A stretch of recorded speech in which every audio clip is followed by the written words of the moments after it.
So what I have here is I've taken this out of a Porsche 987.1, and what was happening was this button here wasn't working, so it wasn't lighting up, and the spiral wasn't going up and down.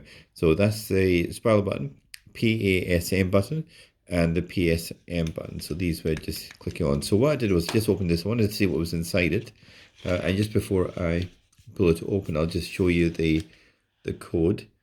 So if you do need to order one of these, you can get the code from there. Okay, so I'm going to pull this thing apart and just show you how it's all constructed. Of course, when you're taking this apart, then you know, if you're going to reuse it, then be more careful than I am. But I'm literally going to just pull this. Hopefully, just pull it apart. Let's have a look. There we go. So you have your buttons, which are over there. You have this bit here. You have your rubber pads and little copper bits that just press onto these.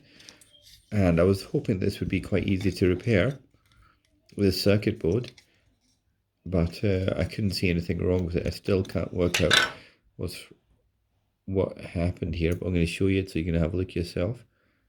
Okay, now it's marked off with spoiler, and it's got